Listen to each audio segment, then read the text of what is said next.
ঢাকা উত্তর সিটি কর্পোরেশনকে ঘিরে সামনে এসেছে চাঞ্চল্যকর তথ্য ও পাল্টা বক্তব্য।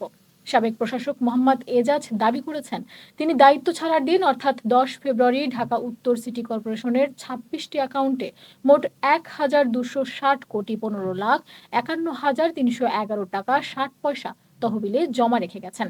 তবে বর্তমান প্রশাসক শফিকুল ইসলাম খান মিল্টন ভিন্ন দাবি করেছেন। তার মতে, ঢাকা উত্তর সিটি কর্পোরেশনের বর্তমানে ভঙ্গুর আর্থিক অবস্থায় রয়েছে। তিনি বলেন, সাবেক প্রশাসক অফিস ছাড়ার সময় 34টি ফাইল সই করে গেছেন, যেখানে বিভিন্ন বিল ও ফান্ড পরিশোধের বিষয় রয়েছে। ফলে প্রকৃতপক্ষে কর্পোরেশনের হাতে উল্লেখযোগ্য কোনো অর্থ নেই, বরং মাত্র 25 কোটি টাকা অবশিষ্ট রয়েছে। আসলে দায়িত্ব হস্তান্তরের সময় ঢাকা উত্তর সিটি কর্পোরেশনের তহবিলে কত টাকা ছিল, এ নিয়ে এখন জনমনে তৈরি হয়েছে নানা আলোচনা। এই যে মশার উৎপাতে সামনে শবে-কদর, সামনে এতেকাফ কিভাবে পালন করবে? আমরা শুনলাম বিদায়ী যিনি প্রশাসক ছিলেন তিনি 1200 কোটি টাকা রেখে গেলেন, বর্তমান প্রশাসকই বলছেন আছে 25 কোটি টাকা। এই যে বিরাট ফারাক, এটা যেন সরকার একটু তদন্ত করেন। আমরা কাউরে দোষতেছি না ভাই, আমরা যা শুনছি এটা বলতেছি।